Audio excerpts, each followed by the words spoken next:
ఆకాశంలో దేవుని మహిమను వివరించున్నది. అంతరిక్షంలో ఆయన చేతి పనులు పగటికి పగలు బోధ చేయుచున్నది.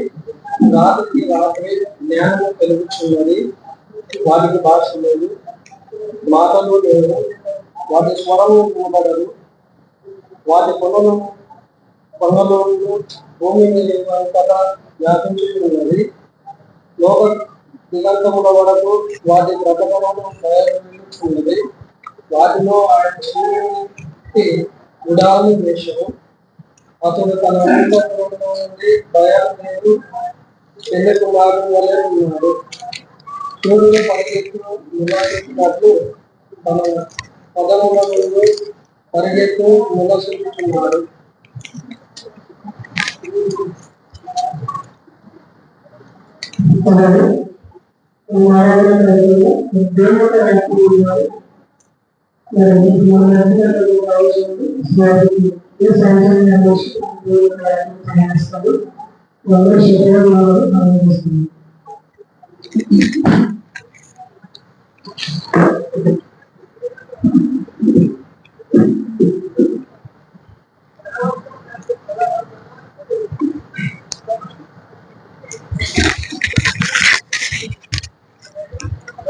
ప్రభునందు ప్రియమైనటువంటి దేవుని ద్వారా క్రీస్తు నామములో మీ అందరికీ ప్రేమతో వందనాలు తెలియజేస్తున్నాను. దేవుడు మనలను ప్రేమించి ఈ సమయంలో ఆయన మాటలు నేర్చుకునే అవకాశం ఇచ్చాడు. అందుని బట్టి దేవునికి కృతజ్ఞతలు. చాలా తక్కువ మంది కనబడుతున్నారు, కారణం ఏంటో తెలియదు. ప్రతి ఆదివారము ఏది ఏమైనప్పటికీ కూడా క్రమం తప్పకుండా మనం దేవుని సన్నిధిలో కనబడాలి. అలా కనబడినప్పుడే దేవుని నిండైన దీవెనలు, ఆశీర్వాదాలు మనకు వస్తాయి. శ్రమ కలిగినప్పుడు దేవుడు చూడట్లేదా అనుకుంటాం. సర్వసాధారణంగా ఎవరైనా మనకు కష్టం వచ్చినప్పుడు దేవుడు ఉన్నాడా లేదా, ఉంటే చూస్తున్నాడా లేదా అనుకుంటాం. మరి మనం ప్రార్థనకు రానప్పుడు కూడా దేవుడు చూస్తాడు. కాబట్టి దేవుడు మనసు ఎల్లప్పుడూ మనపైనే ఉంటుంది.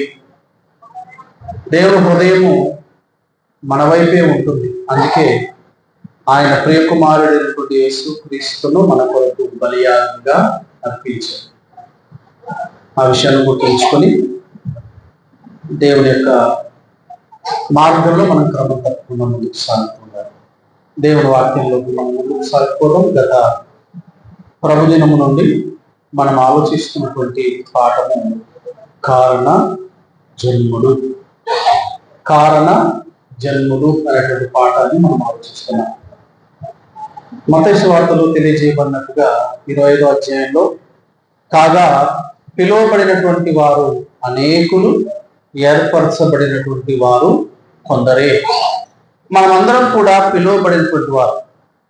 ఈ భూమి మీద దేవుని బిడ్డలుగా ఎవరెవరైతే బ్రతుకుతున్నారో వారందరూ కూడా దేవుని చేత పిలువబడినటువంటి వారు.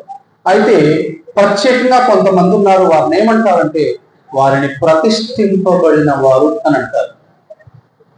వారు పుట్టక ముందే ఆ పని విషయమై వారిని దేవుడు తన మనసులో సంకల్పించుకొని, తన మనసులో ఆలోచించుకొని, ఇదిగో ఈ తరములో ఈ వ్యక్తిని నేను పుట్టించాలి, ఈ వ్యక్తి చేత నా కార్యాన్ని నేను జరిగించుకోవాలి అని దేవుడు కోరుకొని ఉంటాడు. అలాంటి గొప్ప వ్యక్తులను ఏమంటారు అంటే ప్రతిష్ఠింపబడిన వారు అంటారు, లేదా కారణ జన్ములు అంటారు.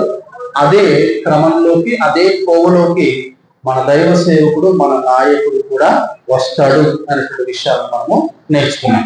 ఇక దేవుని గ్రంథంలో నుండి మనం ప్రారంభిస్తూ, మరి ఎవరెవరి జన్మను గురించి దేవుడు ముందుగానే తన గ్రంథంలో తెలియజేశాడు.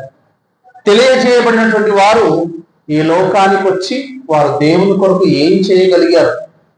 మనం కూడా ఈనాడు దేవుని చేత పిలువబడ్డాము, దేవుని కొరకు మనం ఏర్పాటు చేయబడ్డాము. మన ద్వారా దేవుని కొరకు జరుగుతున్నటువంటి పని ఏంటి అనేటువంటి విషయాలను ఆలోచించుకోవడానికి ఈ వాక్యం. అంతేకాదు, మరి మన వంశంలో, మన తరములో దేవుడు ఎవరినైనా ప్రతిష్ఠించుకుంటున్నాడా, ప్రతిష్ఠించుకునేలాగా దేవుని కొరకు మన కుటుంబం బ్రతుకుతుందా, మన వంశము, మన గోత్రము దేవునికి ప్రతిష్ఠితులుగా బ్రతుకుతున్నారా? దేవుడు హృదయాలను చూసేటువంటి వాడు. అబ్రహాము పిలువబడినప్పుడు అతను విగ్రహ ఆరాధన చేస్తున్నాడు. యూఫ్రటీసు నది అద్దరిన ఏం చేస్తున్నాడు? బయలు దేవత పూజారిగా ఉన్నాడు. అలాంటి వ్యక్తి హృదయాన్ని చూసినటువంటి దేవుడు మరి విగ్రహాల విషయంలోనే ఇంత నమ్మకంగా ఉన్నాడే, నా మార్గంలోకి వస్తే గనక తరములను కూడా దేవుని మార్గంలోకి నడిపించగలడు అని దేవుడు ఉద్దేశించి అబ్రహామును పిలిచాడు. పిలిచి, ఇస్సాకు పుట్టక ముందే అబ్రహామా నీకు ఒక కుమారుణ్ణి ఇస్తానని, అలా కారణ జన్ములను దేవుడు తన గ్రంథంలో బయలుపరుస్తూ వచ్చాడు. కొందరి గురించి మనము చివరి మరి ఆరాధనలో చూసాం. నెంబర్ 1 ఎవరిని చూసాము? ఇస్సాకుని గురించి మనము మాట్లాడుకున్నాం. ఇస్సాకు తర్వాత ఎవరు మాట్లాడుకున్నాము? దైవజనుడైనటువంటి మోషేని గురించి మాట్లాడుకున్నాం. అనంతరం ఎవరి గురించి మాట్లాడుకున్నాము?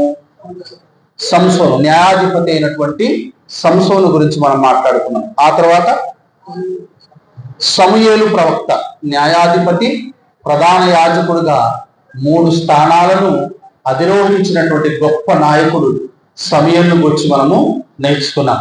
ఆ తర్వాత కోరేషు, దేవుని బిడ్డలనే కాదు, దేవుడు తన పని నిమిత్తము లోకంలో ఉన్నటువంటి అన్యులను కూడా దేవుడు ఏర్పరచుకుంటాడు. కోరేషు, పారసీక దేశపు రాజైనటువంటి కోరేషును కూడా దేవుడు ఏర్పరచుకున్నాడు. ఆ తర్వాత అలెగ్జాండర్, గ్రీకులకు గొప్ప చక్రవర్తి అయినటువంటి అలెగ్జాండర్ మహారాజును కూడా దేవుడే కారణ జన్ముడిగా ఈ భూమి మీదకి తీసుకొని వచ్చాడు. ఇవన్నీ విషయాలు నేర్చుకున్నాం. ఇక మనం పురాణ నిబంధనలోకి వెళ్దాము అని మాట్లాడుకున్నాము. అయితే ఒకరిని మర్చిపోయాము. నేను మర్చిపోయాను, మరి మీకేమైనా గుర్తుందా? ఒకరిని మర్చిపోయాను. కొత్త నిబంధనలోకి వెళ్ళే ముందు ఒకరిని మర్చిపోయాను. ఎవరో వ్యక్తి? ఓకే, దావీదు మహారాజు పిలువబడినటువంటి వాడు, ప్రతిష్ఠింపబడిన వ్యక్తి కాదు, పిలువబడిన వ్యక్తి. దావీదు కుమారుడైనటువంటి సొలొమోను. సో ఆయనను కూడా మనం ఒక్కసారి చూసి ఆ తర్వాత కొత్త నిబంధన కాలానికి మనం వచ్చేద్దాం. రైట్. 2వ సమూయేలు గ్రంథము 7వ అధ్యాయం. 2వ సమూయేలు గ్రంథము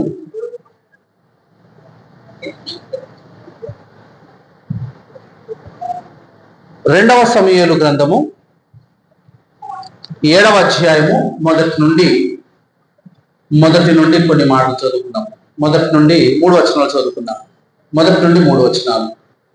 యెహోవా నలుదిక్కుల అతని శత్రువుల మీద అతనికి విజయమిచ్చి అతనికి నెమ్మది కలుగజేసిన తరువాత రాజు తన నగరి యందు కాపురముండి నాతాను అను ప్రవక్తను పిలువనంపి, నేను దేవదారు మ్రాణుతో కట్టిన నగరి యందు వాసము చేయుచుండగా దేవుని మందసము డేరాలో నిలిచి ఉన్నది అనగా నాతాను, యెహోవా నీకు తోడుగానున్నాడు, నీకు తోచినదంతయు నెరవేర్చుము అని. అయితే ఆ రాత్రి యెహోవాకు నాతానుకు ప్రత్యక్షమై సెలవిచ్చినదేమనగా, నీవు పోయి నా సేవకుడు దావీదుతో ఇట్లను, యెహోవా నీకు ఆజ్ఞ ఇచ్చినదేమనగా, నాకు నివాసముగా ఒక మందిరమును కట్టిద్దువా? ఐగుప్తులో నుండి నేను ఇశ్రాయేలును రప్పించిన నాటి నుండి నేటి వరకు మందిరములో నివసింపక డేరాలోను గుడారములోను నివసించు సంచరించుతని. ఇశ్రాయేలులతో కూడా నేను సంచరించిన కాలమంతయు నా జనులను పోషించుడని నేను ఆజ్ఞాపించిన ఇశ్రాయేలు గోత్రంలో ఎవరితోనైనను దేవదారుమయమైన మందిరం ఒకటి మీరు నాకు కట్టింపకపోతిరే అని నేను ఎన్నడైనను అని అంటున్నా అని అలాగా మాట్లాడుకుంటూ వస్తుంది. ఇక్కడ దావీదు మహారాజు గురించి మనం ప్రారంభిస్తూ మనము దావీదు మహారాజు ద్వారా ఎక్కడికి వెళ్తున్నామంటే కారణ జన్ముడైనటువంటి సొలొమోను మహారాజు యొద్దకు మనము వెళ్తున్నాం. దేవుడు దావీదుకు నలుదిక్కుల శత్రువుల నుండి నెమ్మదించిన తర్వాత దావీదు తన నగరి యందు నివాసం ఉండి ఒకరోజు తన బంగారు మంచం మీద పడుకొని ఆలోచిస్తున్నాడు. ఏమని ఆలోచిస్తున్నా అంటే, దేవుడు నాకు ఇంత గొప్ప వైభవాన్ని ఇచ్చాడు, ఇంత గొప్ప అంతఃపురాన్ని, ఇంత గొప్ప ఇంటిని నాకు ఇచ్చాడు. అయితే నా దేవుని మందిరం ఎక్కడుంది? ఇంకా పూరి గుడిసె కూడా కాదు, చిన్న డేరాలో ఉంది. నేనేమో ఇంత గొప్ప ఇంట్లో ఉన్నాను, దేవుని మందిరము, దేవుని సన్నిధి ఇంకా చిన్న పూరి డేరాలో ఉంది. కాబట్టి నేను దేవునికి మందిరాన్ని కట్టిస్తాను అని నాతాను అనే ప్రవక్తని పిలిపించి, అయ్యా నేను దేవునికి ఒక మందిరాన్ని కట్టించాలనుకున్నాను. ఒక మంచి ఆలోచన. చూడండి, ఇక్కడ ఒక మంచి ఆలోచన అనేది మంచి భవిష్యత్తుకు పునాదిలాగా. మంచి ఆలోచనలు ఎప్పుడైతే మన హృదయంలో మెదులుతాయో అప్పుడు మన జీవితము మంచి భవిష్యత్తు వైపు కదులుతుంది అని అర్థం. నీలో మంచి ఆలోచనలు లేవు అంటే కనుక నీవు ఇంకా చీకట్లోనే ఉన్నావు అని. దావీదు చేసిన ఒక చక్కటి ఆలోచన మనం ఎవ్వరం కూడా చేయలేదు. మనం సంతోషంలో ఉన్నప్పుడు దేవుణ్ణి మర్చిపోయే వాళ్ళము, కష్టాల్లో ఉన్నప్పుడు మాత్రమే దేవుణ్ణి గుర్తు చేసుకునేటువంటి వారు మనం. దీనికి విరుద్ధంగా దావీదు మహారాజు ఆయన సమాధానంగా నెమ్మదిగా ఉన్నప్పుడు దేవుని మందిరాన్ని జ్ఞాపకం చేసుకున్నాడు. దేవుని మందిరం కొరకు నేను ఏదైనా చేయగలిగితే బాగుండును అనుకున్నాడు. నేను దేవుని మందిరాన్ని కట్టించగలిగితే కనుక అది చాలా గొప్పదిగా ఉంటుంది అని భావించి ప్రవక్తని పిలిపించగలిగితే ప్రవక్త తర్వాత అన్నాడు, అయ్యా నీవు దేవుని మందిరాన్ని కట్టకూడదట, నీవు దేవుని మందిరాన్ని కట్టకూడదట. ఎందుకంటే నీ రక్తము ఏంటి, నీ చేతులు రక్తమును ఒలికించాయి, నీ చేతులు అనేకుల యొక్క రక్తాన్ని చిందించాయి. కాబట్టి ఆ రక్తం తడిసినటువంటి చేతులు పవిత్రమైనటువంటి దేవుని మందిరాన్ని కట్టడానికి అర్హత లేదు అని దేవుడు భావిస్తున్నాడు. కాబట్టి నువ్వు వద్దు అని చెప్పేశాడు. చెప్పిన తర్వాత దానికి పరిష్కారంగా ఒకటి చెప్పాడు. అదేంటంటే, ఇప్పుడు రండి 12వ వచనం రండి, కింద 12వ వచనానికి రండి. నీ దినములు సంపూర్ణములగినప్పుడు నీవు నీ పితరులతో కూడా నిద్రించిన తరువాత నీ గర్భములో నుండి వచ్చిన నీ సంతతిని హెచ్చించి రాజ్యమును అతనికి స్థిరపరచెదను. అతడు నా నామ ఘనత కొరకు ఒక మందిరమును కట్టించును. అతని రాజ్య సింహాసనమును నేను నిత్యముగా స్థిరపరచెదను. నేను అతనికి తండ్రి అయిందును, అతడు నాకు కుమారుడైందును. అతడు పాపం చేసిన నరుల దండముతోనూ మనుషులకు తగులు దెబ్బలతోనూ అతనిని శిక్షించును అని ఇక్కడ దావీదు మహారాజు చేసినటువంటి ఒక గొప్ప ఆలోచన ద్వారా పుట్టినటువంటి వ్యక్తే కారణజన్ముడే ఎవరు? రాజు అయినటువంటి సొలొమోను. దావీదు మందిరాన్ని కట్టాలనుకున్నాడు. దేవుడు నువ్వు వద్దునైనా నీ కుమారుడు సొలొమోను కడతాడు, కొన్ని సంవత్సరాల తర్వాత నీ గర్భాన నేను ఒక కుమారుణ్ణి అనుగ్రహిస్తాను. అతనికి నీవు ఏమని పేరు పెడతావు అంటే ఏమని పేరు పెడతావు అతనికి? రాజేష్, సొలొమోన్ అని మాత్రం నువ్వు చెప్పకూడదు. రాజా, నీకు ఒక కుమారుని ఇస్తాను, అతనికి నీవు ఏమని పేరు పెడతావు అంటే యెదిద్యా. ఏమని పేరు పెడతావు? యెదిద్యా. యెదిద్యా అన్న మాటకు అర్థము యెహోవాకు ప్రియుడు, ఆయనే రాజు అయినటువంటి సొలొమోను. సొలొమోను మహారాజుకు ఉన్నటువంటి చాలా పేర్లు ఉన్నాయి ఆయనకు. ఆ పేర్లలో ఒక పేరు ఏంటంటే యెదిద్యా. యెహోవాకు ప్రియుడు, దేవుడు తనకు ప్రియునిగా ఏర్పాటు చేసుకొనినటువంటి వాడు. కాబట్టి ఒక గొప్పవాడి గర్భమున పుట్టినటువంటి సొలొమోను అనబడినటువంటి వ్యక్తిని దేవుడు తనకు ప్రియునిగా ఏర్పాటు చేసుకున్నాడు. ఇక్కడ అనేక మంది తండ్రులు ఉన్నారు, అనేక మంది తల్లులు ఉన్నారు. మీరు గొప్పవారుగా బ్రతికితే, ఒక తండ్రిగా ఒక తల్లిగా మనము లేదా మీరు గొప్పవారిగా బ్రతికితే గనక దేవుడు మన బిడ్డలను తనకు ప్రియులుగా ఏర్పాటు చేసుకున్నాడు. దేవుడు ఏర్పాటు చేసుకునే దానికంటే గొప్ప అయినటువంటి సంగతి ఈ లోకంలో ఏది లేదు. ఎందుకు నేను ఈ మాట చెప్తున్నానంటే, ఈ లోకంలో నువ్వు డాక్టర్ అయి ఉండొచ్చు, ఈ లోకంలో నువ్వు ఇంజనీర్ అయి ఉండొచ్చు, నీవు చనిపోయిన తర్వాత పరలోకానికి వెళ్ళిన తర్వాత no matter what kind of designation you had on the earth, ఈ భూమి మీద నువ్వు ఎంత గొప్ప స్థానానికి వెళ్ళావు అని అక్కడ పరలోకంలో నేను ఎవరు అడగరు. No one ask you.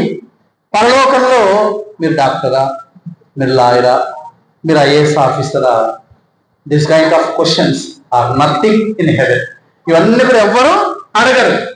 నీవు కటిక బీదవాడవైనా, నీవు ఎంతటి ఉన్నతమైనటువంటి వాడవైనా, if you are illiterate or illiterate, నీవు చదువులేని వాడవైనా, నీవు ఉన్నత విద్యావంతుడవైనా, ఇవేవి కూడా పరలోకంలో దేవుడు నిన్ను అడగడు. You are good or bad. నీవు నీ దేహంతో జరిగించినవి అవి మంచివైనను సరే, చెడ్డవైనను సరే, ఇవి మాత్రమే ఎన్నికలోకి వస్తాయి. కానీ నువ్వు ఎంత గొప్ప స్థానానికి వెళ్ళినా పరలోకంలో ఒక్కసారి కూడా డాక్టర్ గారు, లాయర్ గారు అని మనము పిలువబడము. మనం కేవలము రెండే రెండు పేర్లు ఏమని పిలువబడతామంటే బల, నమ్మకమైన మంచి దాసుడా, దాసురాలా అని మాత్రమే పిలువబడతాం. వేరే గుంపు మా వద్దు, ఆ పేర్లు మనకు కదా, ఆ తిట్లు మనకు వద్దు. కాబట్టి పరలోకంలో బల, నమ్మకమైన మంచి దాసుడా, దాసురాలా అని మాత్రమే పిలువబడతావు. కానీ డాక్టర్ గారు ఇటు రండి, ఇంజనీర్ గారు ఇటు రండి అని నీవు ఏమాత్రము పిలువబడవు. కాబట్టి మనము ఈ లోకం చేత ఏర్పరచబడటం గొప్ప సంగతే. అయితే దేవుని చేత మనం ఏర్పరచబడటం ఇంకా గొప్ప సంగతి. ఆ విషయాన్ని గుర్తుంచుకొని తల్లిగా, తండ్రిగా నీవు గొప్ప జీవితాన్ని జీవిస్తే దేవుడు నీ బిడ్డలను తనకు ప్రియులుగా ఎన్నుకుంటారు.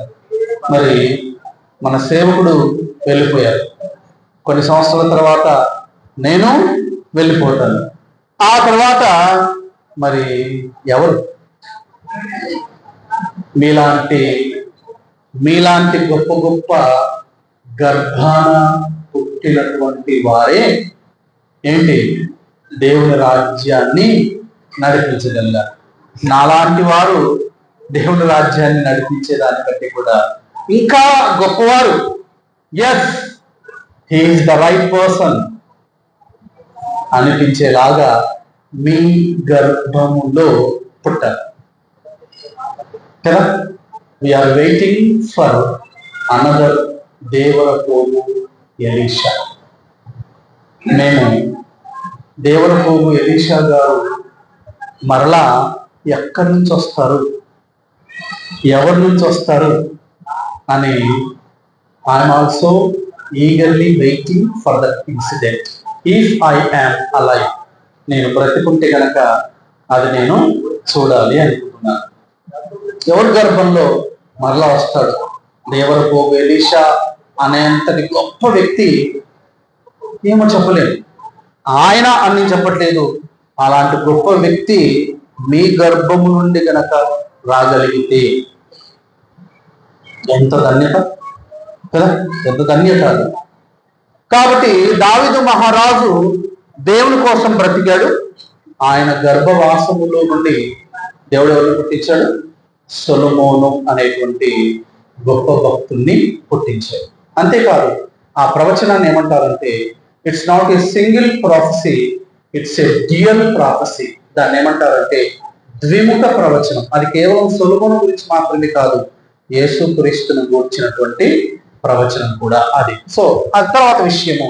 సో ఇక్కడ మనకు సొలొమోను మహారాజు దేవుని చేత ప్రతిష్ఠింపబడినటువంటి వాడుగా, ఆయన ఎన్నుకొనబడినటువంటి వాడుగా, ఆ తర్వాత సొలొమోను మహారాజు పుట్టిన తర్వాత దేవుడు ఆయన చేత ఒక గొప్ప దేవాలయాన్ని ఏర్పాటు చేసుకున్నాడు.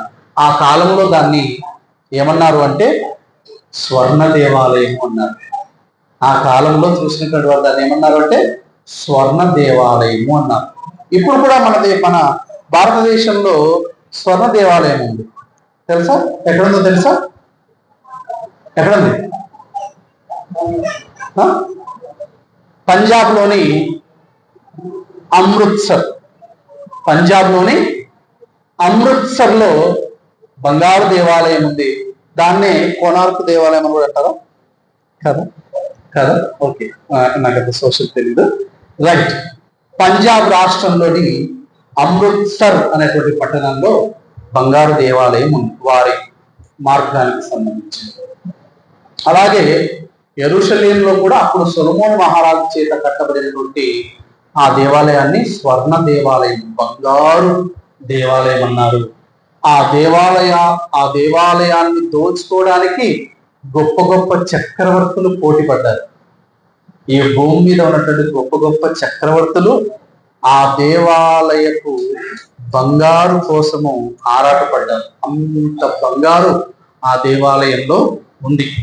ప్రతీది కూడా దేవాలయములోని ప్రతీది కూడా దేని చేత తొడగబడింది? బంగారు చేత, బంగారు పూత పూయబడింది. దేవాలయం అంతా ప్రతి చిన్న వస్తువు మొదలుకొని పెద్ద వస్తువు వరకు బంగారుతో తొడిగించబడింది, బంగారు రేకులతో పూత పూయబడింది, తొడిగించబడింది. అలాంటి గొప్ప దేవాలయము సొలొమోను మహారాజు చేత దేవుడు ఏర్పాటు చేసుకున్నాడు. మరి మనలో దేవుని మందిరాన్ని కట్టగలిగినటువంటి మొనగాడు ఎవరో మరి కదా. మన సంఘంలో, మన ప్రాంతంలో కూడా మన తరువాత దేవుని మందిరాన్ని నిలబెట్టగలిగినంతటి గొప్ప వ్యక్తి ఎవరు? ఏ గర్భము నుండి వస్తాడు? ఏ వంశం నుండి వస్తాడు? ఏ గోత్రం నుండి వస్తాడు? మనందరం కూడా ఆలోచించుకొని దేవుని మార్గంలో నమ్మకంగా బ్రతికితే ఆ గర్భము మనదే అయి ఉండొచ్చు, ఆ వంశము మనదే అయి ఉండొచ్చు, ఆ గోత్రము మనదే ఉండొచ్చు. రైట్. ఆ తర్వాత ఇక క్రొత్త నిబంధన కాలానికి మనం సాగినట్లయితే, కొత్త నిబంధన కాలానికి సంబంధించి మనము మొట్టమొదటిగా మనుషుల గురించి మాత్రమే మనము మొట్టమొదటిగా మాట్లాడుకోవాల్సింది ఎవరు అంటే, క్రొత్త నిబంధన కాలానికి సంబంధించి ఎవరు? బాప్తిస్మమిచ్చు యోహాను. బాప్తిస్మమిచ్చు యోహాను గురించి మనం చదువుకోవాలి. ఈయన గురించి ఎప్పుడు చెప్పబడిందో తెలుసా? క్రీస్తు పూర్వము 700 సంవత్సరాలకు ముందే. క్రీస్తు పూర్వము 700 సంవత్సరాలకు ముందే దేవుడు బాప్తిస్మమిచ్చు యోహాను నేను ఈ లోకానికి పంపబోతున్నాను, ఆయన ద్వారా ఈ పనిని నేను జరిగించుకోబోతున్నాను అని ప్రకటించాడు. ఎక్కడ తెలుసా? Yes, very good. యెషయా గ్రంథము అందరు తీసుకోండి. యెషయా గ్రంథం 40వ అధ్యాయం. యెషయా గ్రంథము 40 అధ్యాయానికి రండి. యెషయా గ్రంథము 40వ అధ్యాయము 3 నుండి చదువుతున్నాను. ఆలకించుడి. 3 నుంచి చదువుతున్నాను. ఆలకించుడి. అడవిలో ఒకడు ప్రకటిస్తున్నాడు, ఎట్లనగా అరణ్యములో యెహోవాకు మార్గము సిద్ధపరచు, ఎడారిలో మా దేవుని రాజమార్గము సరళము చేయుడి. ప్రతి లోయను ఎత్తు చేయవలెను, ప్రతి పర్వతమును ప్రతి కొండను అణచవలెను. వంకరవి చక్కగాను కరుకైనవి సమముగాను ఉండవలెను. యెహోవా మహిమ బయలుపరచబడదు, ఒకడును తప్పకుండా సర్వ శరీరులు దాని చూచెదరు.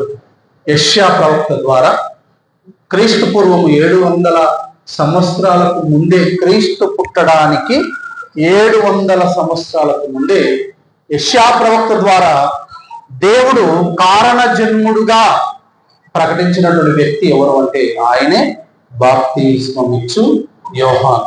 అడవిలో ఒక అతను ప్రకటిస్తాడు. ఏమని ప్రకటిస్తాడు?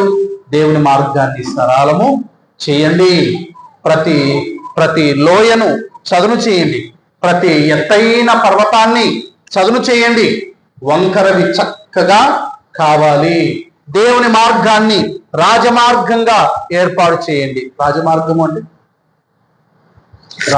అంటే ఏంటో తెలుసా? రాజమార్గం అంటే ఏంటో తెలుసా? ఒకవేళ ఇప్పుడు ఈ వెనకల సిమెంట్ లైను, ముందు సిమెంట్ లైను, ఒక 4 సిమెంట్ లైన్లను తీసుకున్నాం. జాన్ బండి వేసుకొని వెళ్తూనే ఉంటాం కదా ఈ సిమెంట్ రోడ్ల మీద. ఒకవేళ రేపు ఎలక్షన్లు వచ్చి ఇక్కడ చర్చి దగ్గరికి రేవంత్ రెడ్డి గారు ముఖ్యమంత్రి ఈ రోడ్డు మీద నడుచుకుంటూ వస్తారు అని ప్రోటోకాల్ ఉందనుకో, ఏం చేస్తారు? ఈ రోడ్డుని అర్థమైనా? అంటే సాధారణమైనటువంటి మార్గము ఎలా మారిపోతుంది? రాజమార్గము అంటారు. అలా అర్థమైనా? దాన్ని రాజ మార్గము అంటారు. అంటే ఒక గొప్ప వ్యక్తి రావాలి అన్నప్పుడు ఆ మార్గం ఎంత సాధారణమైనదైనా సరే అదేమైపోతుంది? రాజమార్గంగా మారిపోతుంది. అందుకే ఇక్కడ కూడా ఏమంటున్నాడు? రాజమార్గాన్ని ఏర్పాటు చేయండి. ఒక ఆయన వస్తాడు, ఏర్పాటు చేస్తాడు అన్న. ఆ తర్వాత ఈయనను గురించి మలాకీ గ్రంథంలో, చివరి పుస్తకమైనటువంటి మలాకీ గ్రంథంలో కూడా ఈయనను గురించినటువంటి ప్రస్తావన ఒకటి చూద్దాము. మలాకీ చివరి పుస్తకం, పాత నిబంధనలో చివరి పుస్తకమైనటువంటి మలాకీ గ్రంథము 4వ అధ్యాయము 4 నుండి 6 వచనములలో 4 నుండి 6 వచనములు. హోరేబు కొండ మీద ఇశ్రాయేలీయులందరి కొరకై నేను నా సేవకుడైన మోషేకు ఆజ్ఞాపించిన ధర్మశాస్త్రమును, దాని కట్టడలను, విధులను జ్ఞాపకం చేసుకోండి. యెహోవా నియమించిన భయంకరమైన ఆ మహాదినము రాకమునుకు నేను ప్రవక్తయగు ఏలియాను మీ యొద్దకు పంపుదును. నేను వచ్చి దేశమును శపించకున్నట్లు అతడు తండ్రుల హృదయమును పిల్లల తట్టును, పిల్లల హృదయములను తండ్రుల తట్టును త్రిప్పును. చదవనటువంటి ఈ మాట కూడా క్రీస్తు పూర్వము, ఇది ఎన్ని సంవత్సరాలు? 400. క్రీస్తు పూర్వము 400 సంవత్సరాలకు ముందు మలాకి ప్రవక్త ద్వారా ఒక వ్యక్తిని గురించి తెలియజేయబడిన ఆయనే బాప్తిస్మమిచ్చు యోహాను. ఏ పేరుతో ప్రకటించబడింది అంటే ఏలియా అనేటువంటి పేరుతో ప్రకటించబడ్డాడు. బాప్తిస్మమిచ్చు యోహాను ఏ పేరుతో ప్రకటించబడ్డాడు? ఏలియా వస్తాడు, ఏలియా రాబోతున్నాడు.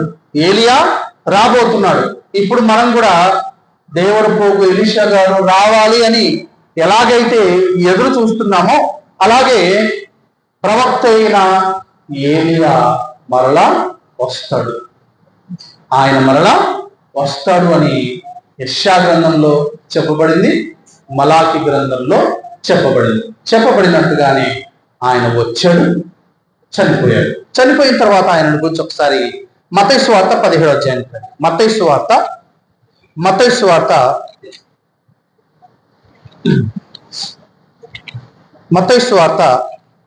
17వ అధ్యాయము 9 నుండి చదువుతున్నాను.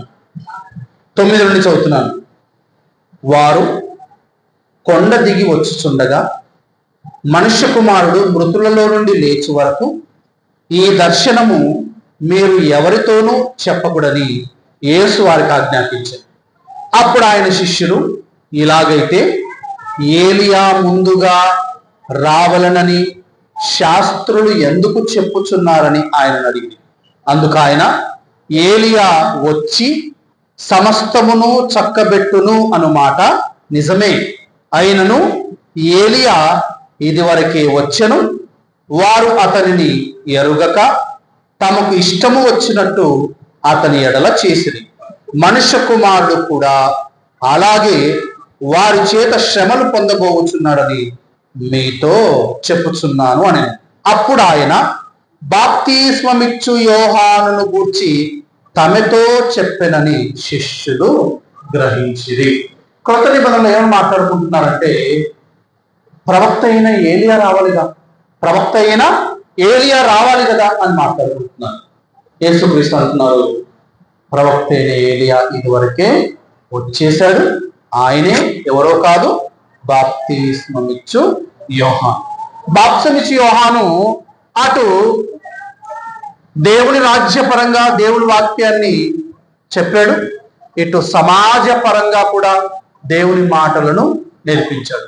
సమాజాన్ని బాగుపరిచేటువంటి మాటలను కూడా బాప్తిస్మమిచ్చు యోహాను ప్రకటించాడు. తన యొద్దకు సైనికులు వస్తే వారితో అన్నాడు, మీరు లంచములు తీసుకోవద్దు, మీ జీతములతో తృప్తి పొందింది అన్నాడు. ధనవంతులు ఆయన యొద్దకు వస్తే అన్నాడు, మీ దగ్గర 2 అంగీలు ఉన్నట్లయితే ఒక అంగీ లేని వారికి ఇవ్వండి అన్నాడు. ఇలా సమాజ శ్రేయస్సుకు సంబంధించినటువంటి మాటలు కూడా ఈ బాప్తిస్మమిచ్చు యోహాను ద్వారా ప్రకటించబడ్డాయి. ప్రవక్త అయిన ఏలియా ఆత్మను ధైర్యాన్ని పొందుకొని ఈ బాప్తిస్మమిచ్చు యోహాను ఈ లోకానికి వచ్చాడు. ధైర్యంగా దేవుని వాక్యాన్ని ప్రకటించాడు. రాజులకు కూడా భయపడలేదు. పాత నిబంధనలో ఏలియా ప్రవక్త రాజులకు కూడా భయపడలేదు. క్రొత్త నిబంధనలో బాప్తిస్మమిచ్చు యోహాను కూడా ఏ రాజుకు కూడా ఆయన భయపడలేదు. రాజులను కూడా గద్దించినటువంటి గొప్ప వ్యక్తే ఎవరు? బాప్తిస్మమిచ్చు యోహాను. అంటే వీళ్ళందరి గురించి మనం ఎందుకు మాట్లాడుకోబోతున్నామంటే, దేవుని చేత నీవు ప్రతిష్ఠింపబడితే, దేవుని చేత నీవు ఎన్నుకొనబడితే గనక నీ ద్వారా దేవుడు ఇన్ని గొప్ప కార్యాలను చేస్తాడు. నీవు, నీ కుటుంబము, నీ వంశము, నీ గోత్రము, నీ తరతరము కూడా దేవుని సేవను చేసినటువంటి వారుగా దేవుని దృష్టిలో గొప్ప పేరును సంపాదించుకుంటారు. ఇంకా బాప్తిస్మమిచ్చు యోహాను తర్వాత మనము మాట్లాడుకోవలసినటువంటి వ్యక్తి క్రొత్త నిబంధనలో ఎవరు అంటే అపోస్తలుడైన పౌలు. ఒకసారి ఆయన గురించి మనం ఒకసారి చూద్దాం. గలతీయులకు రాయబడినటువంటి పత్రిక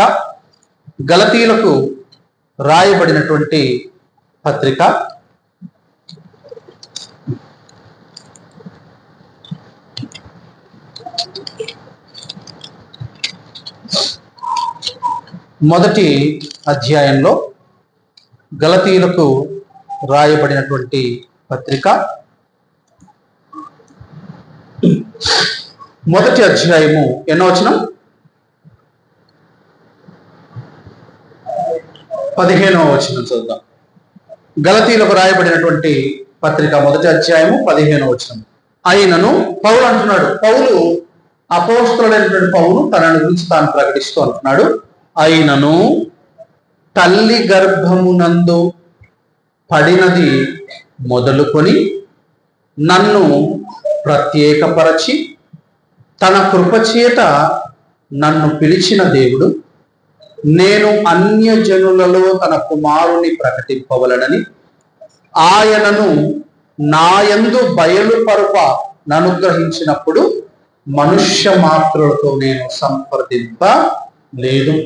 ఇక్కడ తెలియజేయబడినటువంటి ఈ మాటను బట్టి అపోస్తలుడైనటువంటి పౌలును కూడా దేవుడు ఎప్పుడట తల్లి గర్భమునందు పడినది మొదలుకొని, తల్లి గర్భంలో చిన్న అణువుగా పడగానే, తల్లి గర్భములో ఆయన నాటబడగానే అపోస్తలుడైన పౌలును దేవుడు ఏర్పాటు చేసుకున్నాడు. మరి మన బిడ్డలను కూడా దేవుడు అలాగే ఏర్పరచుకోవాలి. మన గర్భాన పుట్టినటువంటి బిడ్డలను కూడా దేవుడు అలాగే ఏర్పరచుకోవాలి. మన గర్భాన పుట్టిన బిడ్డలను దేవుడు ఏర్పరచుకోవాలంటే దేవుడు అన్నాడు ఒకే సూత్రం, యథార్థ వర్తనులకు నీతిమంతుని పిల్లలు వాని తదనంతరము ధన్యులవుతారు. ఈ భూమి మీద 2 క్వాలిటీస్ ఉండాలి. ఒకటి యథార్థవంతుడై ఉండాలి, రెండవది నీతిమంతుడై ఉండాలి. వారి గర్భాన పుట్టినటువంటి వారిని నేను ధన్యులుగా చేస్తాను అన్నాడు. మరి ఇక్కడ కూడా అపోస్తలుడైనటువంటి పౌలు ఆయన తల్లి గర్భాన పడిన దినాన్నే దేవుడు ఏం చేశాడట, నన్ను ప్రత్యేకపరచుకొని ఆ తర్వాత తన కృపచేత నన్ను పిలిచాడు. అనేక సార్లు పిలిచాడు. దేవుణ్ణి ఎంతగా బాధ పెట్టినా, దేవుణ్ణి ఎంతగా శోధించినా వాటన్నిటిని సహించి దేవుడు నేను తల్లి గర్భములో ఉండగానే ఏర్పాటు చేసుకున్నాను, ఎప్పటికైనా ఇతన్ని నా సేవకు నేను పిలుచుకోవాలి అని ఆశపడి దేవుడు చివరకు తన సేవ కొరకు అపోస్తలుడైన పౌలును పిలుచుకున్నాడు. మరి మనలో కూడా ఎంతమందిని దేవుడు పిలుచుకోవాలి అని మీరు ఆశపడుతున్నారు? మీ గర్భాన పుట్టినటువంటి వారిని దేవుడు ఎంతమందిని పిలవాలి అని మీరు ఆశపడుతున్నారు? మరి ఇంతవరకు మనం చదువుకున్నటువంటి ఈ వాక్య ప్రకారంగా కారణ జన్ములు, మీరందరూ కూడా కారణ జన్ములు. దేవుని పనిని నెరవేర్చడానికై పుట్టినటువంటి వారు, దేవుని పనిని నమ్మకంగా నెరవేర్చినటువంటి వారు. ఆ కోవలోకి, ఆ క్రమంలోకి మనము మన బిడ్డలు కూడా వచ్చినట్లయితే మన బిడ్డలను దేవుడు అత్యధికంగా ఆశీర్వదిస్తాడు. మనల్ని ఆశీర్వదించిన దానికంటే మన బిడ్డలను దేవుడు ఆశీర్వదిస్తే మనం ఎక్కువగా సంతోషపడతాం. సాధారణంగా మనకు బిడ్డలు పుట్టే వరకు, పిల్లలు పుట్టే వరకు మనకు అర్థం కాదు. పిల్లలు పుట్టిన తర్వాత అప్పుడు అర్థమవుతుంది, మన తల్లిదండ్రులు ఎంత కష్టపడి ఉంటారు, మన తల్లిదండ్రులు కూడా మన విషయంలో ఎంత ప్రయాసపడి ఉంటారు, ఎంత ఆశ పెట్టుకొని ఉంటారు. ఒక్కోసారి అనిపిస్తుంది, నాకేమైనా పర్లేదు, నా బిడ్డను దేవుడు చల్లగా చూస్తే చాలు అని కోరుకుంటూ ఉంటాం. అప్పుడప్పుడు నా బిడ్డను దేవుడు చల్లగా చూడాలి. మరి మా డాడీకి మా అన్న అంటే చాలా ఇష్టం. మా డాడీకి చాలా ఇష్టం.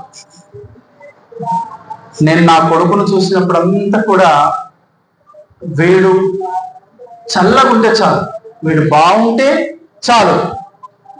నేను ఇంకా వాడు ఒక వయసు వచ్చి ఒక స్థిరపడితే చాలు, అప్పటి వరకు బ్రతుకుంటే చాలు. వాడు జీవితంలో స్థిరపడేంత వరకు బ్రతికితే చాలు. నా తర్వాత నాకు దిగులు లేదు. ఎందుకు దిగులు లేదు నాకు? నేను ఒక నీతిమంతుని కొడుకుని, కాబట్టి నాకు దిగులు లేదు. నా కొడుకుని దేవుడు ఆశీర్వదించాలి. నా కొడుకుని దేవుడు ఆశీర్వదించాలంటే నేను యథార్థవంతుడిగా బ్రతకాలి. అదే సూత్రం బాగా పెట్టుకోండి. మన పిల్లలు బాగుండాలని కోరుకుంటాము. మన బుద్ధులు బాగుండవు, మన ఆలోచనలు బాగుండవు, మన పనులు బాగుండవు, మన చూపులు బాగుండవు, మన నడక బాగుండదు. ఇవి బాగోలేనప్పుడు మన పిల్లలు బాగుండాలి అనేది అది సమంజసము కాదు. నీ పిల్లలు బాగుండాలంటే మొదట నీవు బాగుండాలి. కాబట్టి నాకు దిగులేదు, మా అన్నకు నాకు దిగులేదు, మా ఇద్దరికి దిగులేదు. మేము ఒక యథార్థవంతుని పిల్లలము, నీతిమంతుని పిల్లలము, నాకు దిగులేదు. మాకు పుట్టిన పిల్లల్ని దేవుడు ఆశీర్వదించాలంటే మేము జాగ్రత్తగా బ్రతకాలి కదా. మా నాన్నలో సగమైనా బ్రతకాలి కదా, ఆశీర్వదింపబడాలి అని. కాబట్టి ఆ విషయాలను బాగా గుర్తుంచుకొని దేవుడు ఏర్పరచుకునేలాగా మనం బ్రతకాలి, దేవుడు ప్రతిష్ఠించుకునేలాగా మనం బ్రతకాలి, దేవుని కొరకు ఒక కారణ జన్ముడుగా మాట్లాడుకునేలాగా మనం బ్రతకగలిగితే కనుక అది దేవునికి ఎంతో ఆశీర్వాదకరంగా ఉంటుంది. తీతుకు రాసిన పత్రిక చదువుకొని మనం ఇక ముగించుకుందాము. తీతుకు రాసినటువంటి పత్రికలో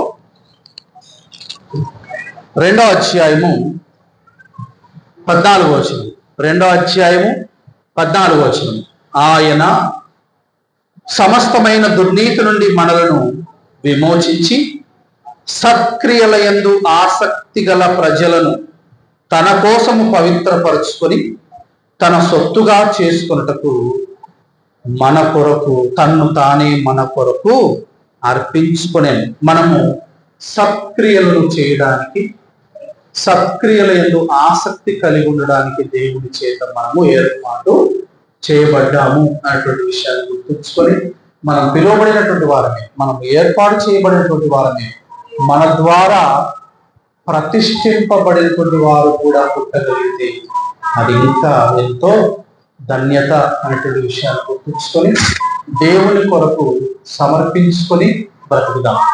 దేవుని కొరకు సజీవ యాగంగా మనం బ్రతకగలిగితే కనుక దేవుడు అత్యధికంగా సంతోషించి మనల్ని ఆశీర్వదిస్తాడు. దేవుడు మనలను మన కుటుంబాలను ఆశీర్వదించుగాక. సెలవు.